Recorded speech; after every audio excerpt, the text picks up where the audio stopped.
تخيل سنة كاملة ضيعتها من عمري عشان أعمل لك الفيديو ده، واكتشف في الآخر إن أنا كنت في قسم ما كانش ليا خالص. أنا مش جاي أقول لك إن أنا غلطت واتعلمت كده وخلاص اللي هو كلام عام، أنا هقول لك تجربتي الشخصية الفعلية من قسم ضيعت فيه سنة من عمري. القصة بدأت من إن أنا دخلت ثانوية عامة علم رياضة، والحمد لله دخلت هندسة. نبدأ بأول سنة. أول سنة هي اسمها إعدادي هندسة ديت سنة كل الأقسام بتدرس فيها كل حاجة، اللي هو إزاي؟ يعني مثلًا بناخد رياضيات، بناخد فيزيا، بناخد كيميا، وأخدنا برمجة على فكرة، إلى آخره بقى. خلاص إعدادي هندسة عدّت، ونيجي لتاني سنة هي سنة التخصص، وهنا أنا اخترت قسم عمارة. أنا ليه اخترت القسم دوّة؟ ببساطة عشان قسم سهل وشوية رسومات، وفي سبب تاني هو سطحي شوية. كنت باشوف صورة المهندس، هو المهندس اللي واقف ماسك المسطرة T وبيرسم اللوح بإيده بقى وماسك المسطرة كده دي كانت صورة المهندس في دماغي. وغير كده برضه كان في بعض المسلسلات التركية على بعض الأفلام اللي كنت شُفتها كان بطلها مهندس معماري. المهم مع كل التأثيرات ديّة والحاجات ديّة خلاص قُلت أنا هاخُش هندسة معمارية، فاللي هو إيه، سهولة وطبعًا تأثيرات خارجية بقى من المسلسلات والأفلام والكلام ده. المهم دخلت القسم وبدأت أدرس، وكانت هنا المفاجأة. لقيت نفسي بادرس مواد اسمها visual، ولقيت نفسي بادرس مواد ألوان وتنسيقات الألوان، الألوان الأساسية والبتاع. حسيت إن أنا دخلت فنون جميلة، ولقيت نفسي باشتري ألوان. الكلية طلبوا إن إحنا نشتري ألوان ونلوِّن، حاجات كده. حسيت إن أنا بجد حسيت إن أنا في كلية فنون جميلة مش هندسة. طب وبعدين، هو ده آخرتها إن أنا أقعد أرسم وألوِّن؟ ما أعرفش، الموضوع ما اقتنعتش بيه. ما أعرفش، حسيت إن هو تبع قسم فنون جميلة أكتر، هُم يبدعوا أكتر في حتة الألوان والتصميم، لإن هُم أصلًا خلفيتهم فنية بحتة. لكن أنا ليه أدرس ألوان وحاجات من دي؟ ده غير طبعًا إن القسم كان كلّه بنات. الموضوع برضه حسيته مش شبه شخصيتي. أنا شخصيتي اللي هو تحب الإشراف، تحب إن هي تدير المشاريع. حسيت إن القسم دوّة إيه، مش بتاعي كده. حسيت إن القسم خلّينا نقول قسم ناعم، ما جاش معاه سكة. حسيت إن هو للبنات أكتر من الآخر. أنا شخصيتي جَد وبتحب إيه، الإشراف، اللي هو دي مش بتاعتي. اللي هو يا أحمد أنت إيه اللي أنت بتعمله ده؟ لقيت نفسي بامسك ألوان وفُرشة وتخيّلوا كانوا يخلّونا نجيب فُرَش أنا مش عارف، هو أنا دخلت هندسة؟ المهم عشان ما نقعدش نكرّر في النقطة دي كتير. المعاناة الوحيدة اللي أنا كنت فاكرها من القسم دوّة في خلال السنة هي إن ضهري كان بيوجعني ورجلي من كتر الوقفة بس، إنّما الباقي شوية ألوان ورسم. ده من وجهة نظري. طبعًا مش عاوز أقول لك إن كان في بعض المواد الهندسية، بعض زي structure علوم وكده يعني، بس حتى الرياضيات اللي هي أساس كلية هندسة وقفت عند رياضة 2 أو رياضة 1 مش فاكر تحديدًا. بس اللي هو إحنا خدنا إيه، مستوى أو 2 وخلاص، وما عدناش بناخد رياضة تاني، وعمّالين نتجه للفنون. الله! فالموضوع ده ضايقني بصراحة. المهم جه الوقت وقررت إن أنا أغيّر القسم. القرار ده ما كانش سهل، خصوصًا بعد ما قعدت فيه سنة ونجحت والنتيجة طلعت وكل حاجة تمام. فضلت أقنع نفسي كتير إن أنا اخترت صح، وافتكر المسلسل سبحان الله، هي الحاجة اللي مش بتاعتك مش بتاعتك، بتعرفها حتى تتلهى الموضوع بيطغى غصب عنك يعني، فاهم؟ مش هتقدر إن أنت إيه، تكمّل فيه، ولو كمّلت فيه هتعرف إن هو مش بتاعك. تحس كده أنت هتعرف. أتمنى تكونوا فاهمينّي أو الصورة واصلة لكم. وطبعًا لمّا خدت القرار ما كانش سهل، والناس كانت بتقول لي: "حد يسيب الدلع ويروح لوجع الدماغ." المهم أنا وقتها قررت إن أنا أخُش هندسة مدنية. ومش عاوز أقول لك إن الناس كتير قد إيه بتقول لي هتضيع سَنة من عمرك وما أعرفش إيه، واللي يقول لي خلّيك في السهل، إيه اللي يخلّيك تروح تسيب دلع وتروح لوجع الدماغ. ده حتى لمّا حوّلت مدني، صحابي في القسم مدني كانوا بيقولوا لي: "أنت عملت حاجة قوية جدًا إنك فجأة تقرر إن أنت تضيّع سَنة وتبتدي من جديد في قسم جديد، ده حاجة كبيرة جدًا." فكانت كل الناس مفكّرة إن لمجرد إن القسم سهل أو فيه تلوين يبقى أنت كده إيه، خلاص. بس أنا بصراحة ما ارتحتش في القسم ده أبدًا رغم سهولته. حسيته عكس شخصيتي تمامًا، اللي هو أنا مش داخل هندسة عشان ألوّن والكلام دوّة، ده رغم إن أنا نجحت فيه وكنت باعمل تصاميم حلوة وكل حاجة، بس استتقلت وما مش ده. أنا مش أنا هنا في هندسة مش فنون جميلة. أنا مش جاي أتعلّم فَن. أنا عارف إن البُعد الهندسي ليه بُعد جمالي، أنا فاهم، بس مش ده اللي أنا باتكلّم فيه. يعني أنا باحس إن الناس اللي في فنون جميلة عندهم الحتّة الفنية دي أعلى بكتير، وتناسق الألوان لإن هي دي وظيفتهم الأساسية، لكن أنا حسّيت إن قسم عمارة ده مش عارف حاسّه mix مش راكب على بعضه. إحنا أصلًا اللي هم درسوه بعيدًا عن الجانب الفني، لإن إحنا الجانب الفني ده ما درسناهوش بنفس الشكل، بس أخدنا منه حاجات. يعني الرسم الهندسي درسناه، خدنا landscape في مدني، وخدنا مادة برضه خاصة بالألوان والفنون، بس كانت مادة واحدة، مش طول كل سنة تلاقي وتاريخ معماري وحاجات غريبة كده. إيه المواد دي؟ اتقفلت، وكل شوية لازم مطلوب مني إن أنا أعمل لوح وألونها، بجد الموضوع كان بايخ. المهم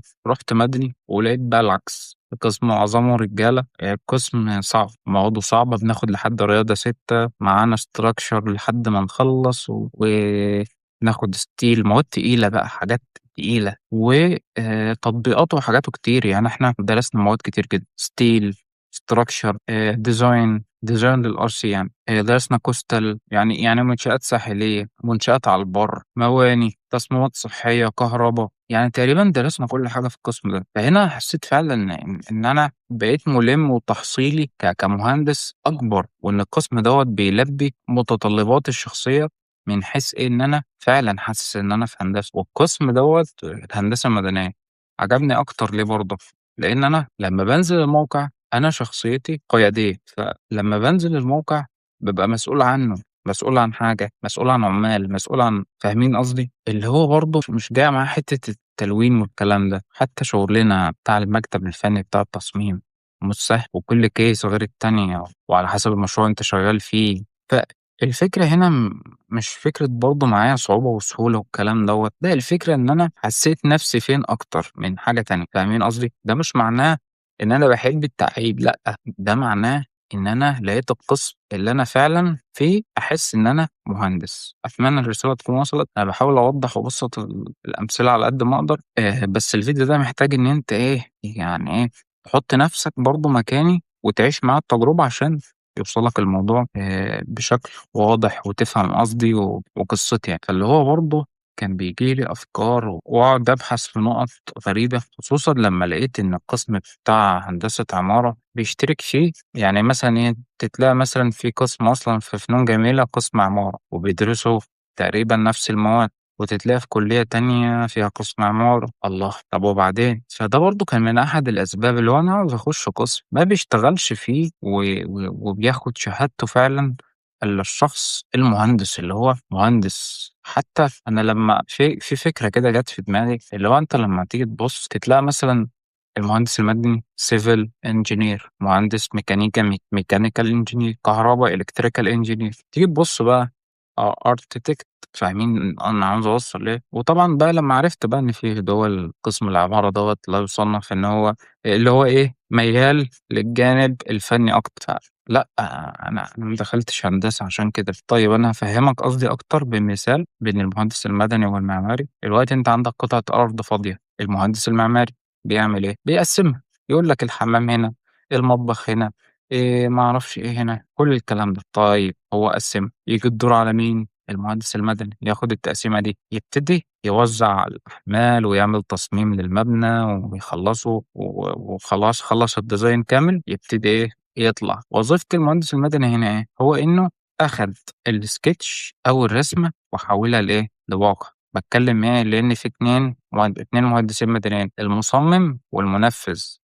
فعشان كده أنا قُلت إيه، المهندس المدني بياخدها من الرسم للواقع. المهم المبنى خلاص وقف، بقى شايل نَفْسه وكل الكلام ده. ييجي مين تاني، المهندس المعماري. خلاص المبنى بقى جاهز والكهربا اتعملت، كل ده تبع مدني، جميل، والكهربا والحاجات الصحية كل حاجة اتعملت، يعني المبنى بقى كامل. بس يقوم ييجي المهندس المعماري يعمل إيه، يلوّنه، يحط عفش، يقول لك يعني ديكور يعني interior، ويقول لك دي هنا ودي هنا وحُط شجرة هنا. طيب أنت بتتكلم أو بتحكم على أساس إيه؟ لإن أنا قعدت سنة كاملة في عمارة، في هندسة مدنية إحنا درسنا معظم مواد عمارة اللي تخلّينا نستغنى عنه بشكل كامل، جميل. طبعًا إحنا مش خلّينا بُص عشان أكون صريح، إلا بقى لو في مهندس مدني نابغة وحسّه الفني عالي، دي حاجة تانية، بس حرفيًا ما لوش لازمة خالص لإن إحنا درسنا رسم هندسي، درسنا landscape، درسنا مادة اسمها art هي تناسق الألوان والحاجات، فاللي هو إيه اللي ناقص؟ يعني أنت لمّا تكون بتلوِّن وبتعرف تعمل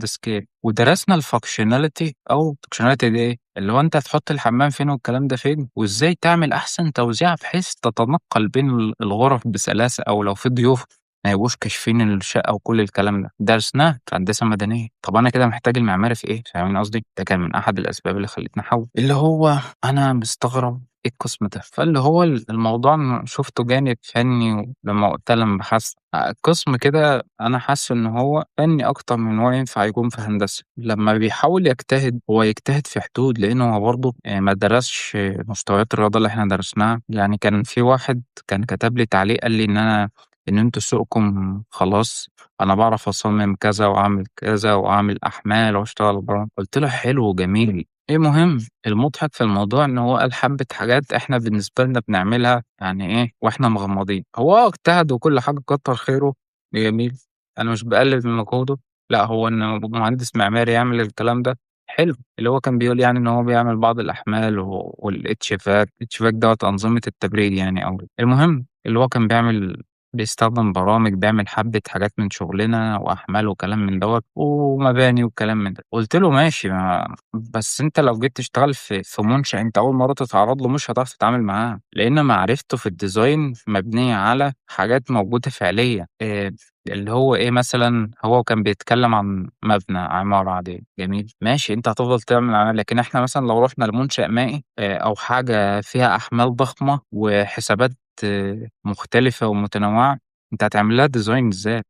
أنتم فاهمين؟ لإن المهندس المدني بيبقى آخد الdesign بيبقى آخد design RC وdesign steel وبيبقى آخد coastal وwater يعني بيبقى دارس مواد كتير تأهّله إن هو يعرف ينفّذ أي منشأ هو عايزه، إنما بتاع عمارة هيعمل إيه؟ حلو اجتهد وعمل له عمارة ماشي، أخد الحسابات وعملها سيف وعمل analysis ماشي، كتّر خيره، لكن وقت لمّا تيجي لتحدّي قوي فعلًا، أنت مش هتعرف تتعامل معاه، الفكرة إن هو أنا كنت منزّل فيديو كده ضحك، فاللي هو يا جماعة أنا هنا مش جاي إن أنا أقلل من القسم، أنا جاي أشرح وجهة نظري فيه، اللي هو إيه ده؟ اللي هو فني؟ ولو هو فني إيه لازمة يعني لمسة هندسية؟ يعني مش فاهم، يعني حتى اللمسة الهندسية يمكن الاستغناء عنها، اللي أنا شايفه أصلًا معظم المهندسين المعماريين بيشتغلوا في حتة بقى الديكور والinterior design ممكن التشطيبات الخارجية والكلام ده، بس بتاع فنون جميلة يقدر يعمل كده أنا بصراحة مش لاقي لهم نقطة واحدة غير إن المجهود اللي بيعملوه هو واقف على اللوحة على ضهر ورجل يعني، وإنهم درسوا سِنّة هندسة، سِنّة، اللي هو عشان يبقوا فاهمين الدنيا ماشية إزاي بس، لكن القسم ده بصراحة أنا شايف إن هو حاسس إن هو إيه، وجوده زي عدمه بصراحة، وده كان سبب تحويلي من البداية، شخصيًا ما جاش معايا سكة خالص، بس أنا باتكلم بصراحة بناءً عن تجربتي الشخصية وخبرتي من الناس اللي شغالين معايا، باتكلم بناءً عن خبرة سنة كاملة ضيّعتها من حياتي في القسم دوّة، ونجحت فيه بفضل الله وبجدارة، وقررت إن أنا أسيبه بناءً على العوامل اللي أنا اتكلمت عليها، وتجاربي مع المهندسين أثناء رحلتي، وشغل وصحاب وكل الكلام ده. فأنا حابب إن أنا أختم بنصيحة مهمة جدًا لو أنت محتار في القسم أو داخل الفيديوهات عشان محتار في القسم، أنا عاوزك تعمل حاجة مهمة جدًا، خصوصًا لو أنت في إعدادي هندسة أو ناوي تخش هندسة، حُط نفسك في القسم قبل ما تخشه، يعني حاول تفتح فيديوهات الهندسة مثلًا بتاعة الأقسام وتشوف القسم ده عبارة عن إيه، حاول إن أنت لو أنت في إعدادي هندسة تروح تحضر مع طلاب التانيين، تخش وسطهم، تخش معاهم، تختلط بيهم، تفهم منهم، تسألهم، تشوف، فاهمين قصدي؟ دي حاجة مهمة جدًا، مهمة جدًا إنك تعملها، عشان تعرف تختار إيه صح، اللي هو لازم تحط نفسك في الحاجة قبل ما تجربها، لازم تحط نفسك في الحاجة عشان تعرف تختار عشان تجربتك تبقى قبل أنا للأسف تجربتي كانت إن أنا بالفعل دخلت القسم واكتشفت جوّه إن أنا المكان ده مش ليّا تمامًا، لو التجربة دي عجبتك أو حسيت إنها شبه حاجة أنت وقعت فيها قبل كده أو حاجة أنت جربتها وحسيت إن هي مش بتاعتك، أو أنت مهندس وكنت محتار في تخصصك، سيب لي في التعليقات تجربتك أو خلّونا نتكلم مع بعض، لو عندك سؤال سيبه، خلّونا نتكلم كده ونتواصل. وما تنساش تشترك في القناة لإن أنا الفيديو دوّة من ضمن سلسلة هي باحكي فيها تجاربي الشخصية في مجالات متعددة، وده فيديو تجربتي مع تخصصي الأساسي. وبس كده وصلنا لنهاية الفيديو، أتمنى الفيديو يكون عجبكم، والسلام عليكم ورحمة الله وبركاته.